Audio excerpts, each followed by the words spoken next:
ہمارا یہ ایمان ہے یا نہیں کہ میرا خدا سچا ہے، ہمارا نبی سچا ہے، ہمارا دین سچا ہے، قرآن سچا ہے؟ جب تمہارا یقین ہے کہ میرا خدا سچا، میرا دین سچا، میرا قرآن سچا، میرا نبی سچا، تو پھر میرے عزیزوں سر جھکا کر نہیں، سر اٹھا کر جیو۔ سبحان اللہ۔ اور تمہیں حضور اکرم صلی اللہ تعالیٰ علیہ وسلم کے اخلاق پر کبھی شرم نہیں آنی چاہیے۔ کوئی ٹوپی پر، کوئی داڑھی پر تانے مارتا ہے تو اس کو نظر انداز کرو، اس لیے کہ مرنے کے بعد اس کیڑے کو منہ نہیں دکھانا ہے، آمینہ کے لال کو منہ دکھانا سبحان ہے۔ اللہ۔ تانا دیتا ہے تو دے کر مر جائے گا، ہمیں فرق نہیں پڑتا، ہمارے لباس سے جلتے ہو تو اور جلو، مرو، اس لیے کہ جس کی قسمت میں یہاں بھی جلنا وہاں بھی جلنا، اور الحمدللہ سنیوں کی قسمت میں یہاں بھی خوشیاں ہیں وہاں بھی خوشیاں۔ ہم یہاں پر حضور پاک کا ذکر کر رہے ہیں اور خوشحال ہیں، الحمدللہ خوشحال ہیں، اس لیے کہ مجھے پتا ہے ہماری حیثیت کیا ہے۔ خوشحال ہیں آپ بھی ہیں، ہم ہیں۔ یہ چھوٹی موٹی شکایتیں تو سب کرتے ہیں آپ، کہ بیماری ہے، گھر میں کھانا پانی نہیں ہے، دھندا نہیں چل رہا ہے، بزنس نہیں چل رہا ہے، سب لاس میں ہے، جاب نہیں ہے، سب شکایتیں تمہاری ہے، ہمیں پتا ہے۔ میرے عزیزوں ہم تو بار بار یہ رونا روتے ہیں، ہم بڑی کمزور قوم ہیں، ہم بڑی کمزور قوم ہیں، ہم بڑی کمزور قوم ہیں، لیکن میڈیا کے دجالی کتے بار بار بھونک بھونک کر بتاتے ہیں تم کچھ ہو، تم کمزور نہیں ہو۔ 24 گھنٹے ہم پر ڈیبیٹ ہوتا ہے کہ نہیں ہوتا ہے؟ کل ملا کر ہم پر ہی ڈیبیٹ۔ ارے میاں یہاں تو الیکشن بھی کیمپیننگ کے لیے ہم ہیں، ہمارے مدعے کو لے کر کے ہی سب کو لڑانا ہے، سب کے درمیان۔ میں آپ سے یہ کہتا ہوں، یہ باتیں یوں ہی نہیں، وہ بار بار تمہیں بھونک کر بتا رہے ہیں تم کچھ ہو، لیکن تم کہتے ہو نہیں میں کچھ نہیں ہوں۔ ہم کمزور ہیں، وہ کہتے ہیں نہیں کمزور نہیں تم کچھ ہو۔ ایک طرف تو کہتے ہیں کچھ نہیں ہے، سب بکھرے ہوئے لوگ ہیں، پنچر پتر بھی کہتے ہیں، لیکن پھر ہم ان سے کہتے ہیں میاں پنچر پتر ہے تو 24 گھنٹے ڈیبیٹ ہم پر کیوں کرتے ہو؟ ڈر کس بات کا ہے؟ کس بات کا ڈر ہے؟ کیا دوسری اور قومیں نہیں ہیں جس کو نشانہ بناؤ گے؟ ارے 70 قومیں موجود ہیں، لیکن ہمیں پتا ہے تمہاری آنکھوں میں اگر کوئی چبھتا ہے تو غلام مصطفیٰ ہی ہے، اس لیے کہ انہیں بھی تاریخ پتا ہے، یہ اگر نکل پڑے ہیں صحرا سے بغیر چپل کے پیوند لگے کپڑوں سے تو قیصر و کسریٰ کو بھی دھول چٹا سکتے ہیں۔ دنیا کی سپر پاور طاقتوں کو گھٹنے ٹیکنے پر مجبور کرنے والی قوم وہ عمر بن خطاب کے شاگرد تھے، صحابہ کرام تھے۔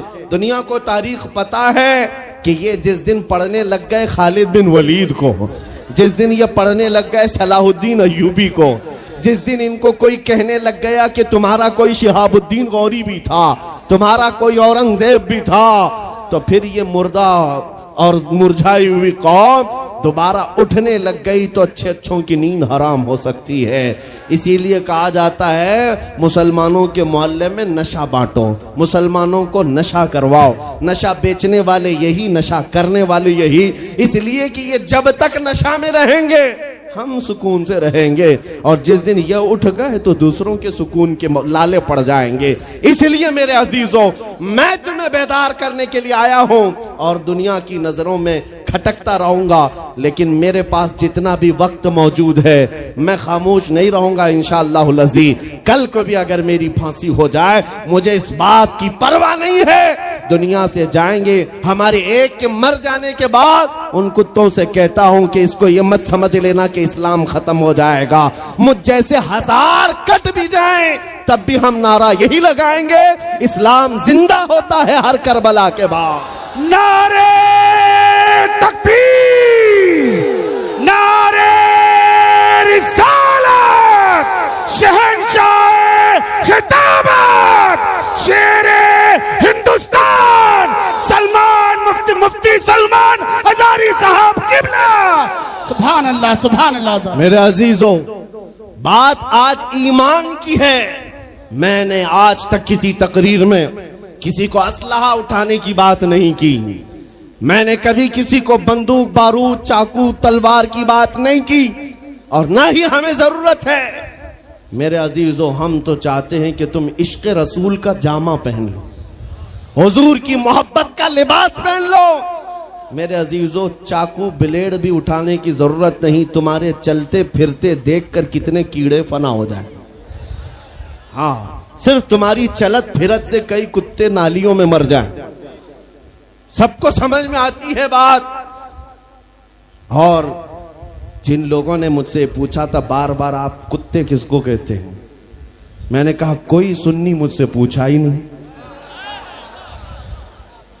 کسی نے مجھ سے پوچھا ہی نہیں۔ یہ ساری تقریریں سن رہے ہیں، آپ نے پہلے ہی پوچھا تو کہیں ایسا تو نہیں کہ زخم پر جا کر بات لگی ہو۔ خیر میرے عزیزو، آپ کو میں بارہا بیدار اس بات کے لیے کرنا چاہتا ہوں، حضور کے اگر غلام ہیں تو پورے غلام بنو، پورے غلام۔ آج کے دن اگر ایک نوجوان بھی یہ عہد کر لیا کہ میں نے اپنی مرضی سے بہت زندگی گزاری ہے، اپنی لائف میں بہت انجوائے کیا ہے، لیکن آج کے دن سے یہ طے کروں گا کہ جیوں گا تو میرے نبی کی مرضی سے جیوں گا، جس نے بھی طے کر لیا، میں سمجھتا ہوں کہ یہ جلسہ وصول ہو گیا، حضور کے قدموں میں پہنچ گیا۔ میں بتاؤ اے نوجوانوں، بچا کیا ہے ہماری زندگی میں اور کیا باقی ہے؟ کیا چاہیے تمہیں؟ پوری دنیا تم ناک رگڑ رگڑ کر حاصل کر بھی لیے تو ایک دن تو موت آنی ہے، ایک دن تو دنیا سے جانا ہے، ساری دولت چھوڑ کر جاؤ گے، اس بات پر سب کا یقین ہے۔ تم نے خود اپنے ہاتھوں سے کتنے مردے دفنائے، تم نے کتنے لوگوں کی قبروں کو خود اپنے ہاتھوں سے بند کیا۔ آج جو یہ آنکھیں کھلی ہیں اچانک بند کر دی جائیں گی، یہ دھڑکنیں رک جائیں گی، تم ہاتھ پیر بھی نہیں اٹھا سکتے، اور یہ پورے لوگ اٹھا کر تمہیں اتنی چھوٹی قبر میں ڈال کر آتے ہیں جہاں کروٹ لینے کی بھی جگہ نہیں، سانس اور ہوا کے لیے کوئی روشن دان نہیں، کھڑکی نہیں، اتنے گھنے اندھیرے کے اندر تم تنہا ہوتے ہو۔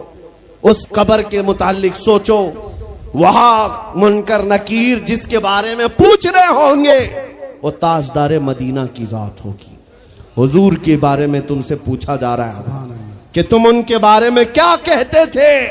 اس لیے سنیو، آج ہی ہم تیاری کیوں نہ کر لیں کہ کل کو قبر میں ہم سے فرشتے پوچھیں ان کے بارے میں کیا کہتے تھے، تو وہاں پکار کر نکیرین سے کہنا تم پوچھ رہے ہو ان کے بارے میں کیا کہتے تھے، ارے مر کے پہنچا ہوں یہاں اس دل ربا کے واسطے، سبحان اللہ سبحان اللہ، مر کے پہنچا ہوں یہاں اس دل ربا کے واسطے، ہے شب گور بھی اسی گل سے ملاقات کی رات۔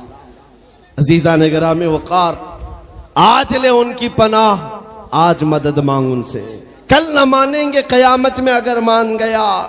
صرف میں تمہارے ان اخلاق کی بات کر رہا ہوں، بڑے درد دل سے کہہ رہا ہوں، آ جاؤ واپس اس نقطے پر جہاں میرے نبی نے ہمیں چھوڑا تھا، آ جاؤ اس راستے پر جس پر چلنے والوں پر اللہ نے انعام نازل کیا ہے۔ آپ کو پتا ہے وہ صحابہ کرام، تابعین اور اولیاء کاملین کا راستہ تھا کہ جن کے بارے میں اقبال نے کہا، دی اذانیں کبھی یورپ کے کلیساؤں میں تو کبھی افریقہ کے تپتے ہوئے صحراؤں میں، دشت تو دشت ہے دریا بھی نہ چھوڑے ہم نے، بحر ظلمات میں دوڑا دیے گھوڑے ہم نے، آ گیا عین لڑائی میں گر وقت نماز، قبلہ روحوں کے زمین بوس ہوئی قوم حجاز، ایک ہی صف میں کھڑے ہو گئے محمود و ایاز، نہ کوئی بندہ رہا نہ کوئی بندہ نواز۔ یہ ہماری تاریخ تھی، یہ ہماری تاریخ تھی، محمد عربی صلی اللہ تعالیٰ علیہ وسلم کے غلاموں کی تاریخ تھی۔ وہ جس جگہ جاتے تھے پرچم اسلام لہراتے تھے، جہاں چل پڑے ہواؤں کا رخ موڑ دیا، آندھیوں کو توڑ دیا، سمندروں میں راستہ بنا لیا، ارے دریائے دجلہ میں گھوڑے دوڑا دیے۔ یہ نبی پاک کے غلام تھے، دنیا ان سے خوف زدہ تھی۔ کیا تھا ان کا نعرہ؟ ان کا نعرہ یہ تھا، ٹل نہ سکتے تھے جنگ میں اگر اڑ جاتے تھے، پاؤں شیروں کے میدان سے اکھڑ جاتے تھے، ارے حق سے سرکش ہوا کوئی تو بگڑ جاتے تھے، تیغ کیا چیز ہے ہم توپ سے بھی لڑ جاتے تھے۔ نعرے تکبیر، نعرے رسالت، دیکھو دیکھو کون آیا، دیکھو دیکھو کون آیا. توجہ کی بات ہے، ہم اس قوم کے وارثین میں سے ہیں دنیا جن کی تاریخ جانتی ہے. آپ کو پتا ہے انگریز تاریخ دان ہے، انگریز ہے، اس کا کوئی تعلق میرے دین سے نہیں، لیکن تاریخ لکھنے میں اس نے یہ بات لکھی کہ میں نے ایسا جرنیل دیکھا ہی نہیں جیسا صلاح الدین تھا، اس لیے کہ اس کے جذبے جیسا میں نے ایک بھی جرنل دیکھا نہیں. ایک بار کا واقعہ لکھا ہے کہ 12,000 کی فوج تھی صلاح الدین کے ساتھ، 12,000 کی فوج تھی صلاح الدین ایوبی کے ساتھ، اور جس وقت وہ میدان میں اترا مقابل میں صلیبیوں کی تعداد 4 لاکھ کی تھی، 4 لاکھ کی تھی. 4 لاکھ کی تعداد دیکھ کر نہ وہ گھبرایا نہ بھاگا، پلٹ کر اپنی فوج سے پوچھا کیا مشورہ ہے تمہارا، مقابل میں اترے یا نہیں اترے. صلاح الدین کے لشکری اور اس کے نوجوان سپاہی عام لوگ نہیں تھے، جذبہ جوان تھا. عرض کیا اے صلاح الدین ہمارے سپہ سالار، رسول اللہ کے صحابہ تعداد دیکھ کر اترتے تھے تو ہم بھی تعداد دیکھ کے اتریں گے، اگر نبی کے صحابہ تعداد نہیں دیکھتے تھے تو ہم بھی اس تعداد کا کوئی پرواہ نہیں کریں گے. صلاح الدین ان کی باتوں کو لے کر اتر تو پڑا. تاریخ لکھنے والا انگریز آدمی ہے، کہتا ہے مقابلہ کر لینا اور بات ہوتی ہے، لیکن 4 لاکھ کو تتر بتر کر کے رکھ دینا تاریخ کی الگ بات ہوتی ہے. صلاح الدین کے اس کارنامے کے بعد وہ انگریز تاریخ دان کہتا ہے ہمارے علاقوں میں حال یہ ہو گیا تھا، ہمارے ہاں کی مائیں اپنے بچوں کو تھپکیاں دے کر سلاتی تھی اور یہ کہتی تھی کہ بیٹا سو جا نہیں تو صلاح الدین آ جائے. سبحان اللہ سبحان اللہ. یہ میں اس لیے باتیں عرض کر رہا ہوں کہ صلاح الدین ایوبی کی طاقت وہ ان کی اپنی باڈی کی طاقت نہیں تھی، وہ نہ ہی کسی جگہ سے ورزش کر کے حاصل کی ہوئی طاقت تھی. صلاح الدین کی طاقت عشق مصطفیٰ کی وجہ سے تھی، وہ محبت رسول کا پیکر تھا. ہم نے تاریخ میں ان جوانوں کو دیکھا ہے جنہوں نے تاریخ الٹ کر کے رکھ دیا ہے، جنہوں نے زمین میں ایک الگ پرچم لہرا کر رکھ دیا ہے. آپ کو پتا ہے اسی ہندوستان کی سرزمین پر سب سے پہلا 10,000 کا لشکر لے کر آنے والا ایک جوان عرب سے سب سے پہلے آنے والا محمد بن قاسم صرف 19 سال کی عمر میں آیا تھا. 19 سال کی عمر میں آیا تھا. کس لیے آیا تھا؟ مال لوٹنے نہیں آیا تھا، یہاں جگہ قبضہ کرنے نہیں آیا تھا. جیسے آج تاریخ توڑ مروڑ کر کے بتائی جا رہی ہے، جتنے بادشاہ آئے سب اکرمن کیے، سارے لوگ یہاں لوٹ پاٹ کرنے آئے تھے. یہ تاریخ توڑ مروڑ کر بیان کی جاتی ہے. میرے عزیزوں اس پر پھر کبھی گفتگو کریں گے، لیکن محمد بن قاسم کیوں آیا تھا؟ الہ آباد کے ایک پنڈت ہے، انہوں نے خود لکھا ہے، میں اپنی بات نہیں پنڈت جی کی بات کہہ رہا ہوں. اس وقت حالات ایسے ہو گئے تھے کہ چند عورتیں، مسلمان عورتیں جو سری لنکا کی سرزمین سے حج کے لیے جا رہی تھی، اس وقت راجہ دابر سنگھ اس کے کچھ گنڈوں نے ان عورتوں کو پکڑ لیا، ان کی عزت لوٹی، ان کا مال لوٹا، ان کو قیدی بنایا. ان عورتوں نے اس وقت پکار کر کہا تھا کہ کوئی ہے جو ہماری عزت بچائے گا. کوئی تجارت کرنے والا باہر سے آیا ہوا تاجر بات سن کر کے عرب گیا. عرب میں جا کر گورنر جو تھا اس کے سامنے واقعہ بیان کر رہا تھا. 19 سال کا جوان محمد بن قاسم وہاں سے گزر رہا تھا. اس نے اتنا واقعہ سنا کہ ہند کی سرزمین پر کچھ ہماری بہنوں کی عزت لوٹی جا رہی ہے. وہیں کھڑے ہو کر اس نے کہا لبیک یا اختی، اے میری بہن میں تیری عزت کی حفاظت کے لیے آ رہا ہوں. وہاں سے پکارا اپنے چچا جو گورنر تھا اس وقت، اس سے 10,000 کا لشکر لے کر کے سب سے پہلے یہاں آنے والا محمد بن قاسم کس لیے آیا تھا؟ مال لوٹنے کے لیے نہیں، عورتوں کی عزت بچانے کے لیے آیا تھا. ہندوستان کی سرزمین پر قدم رکھا اور اس کے بعد سامنے مقابل میں فوراً جنگ کے لیے نہیں آیا. کہا کہ جن عورتوں کو قیدی بنایا وہ چھوڑ دو، جو حج کے لیے جا رہی تھی انہیں آزاد کر دو، اور دوسری بات جنہوں نے گنڈا گردی کی ہے انہیں پکڑو اور جیل میں ڈالو. راجہ کو گھمنڈ تھا، اس نے انکار کیا تو محمد بن قاسم نے کہا چلو آؤ محمد عربی کے شیروں سے مقابلہ ہو جائے.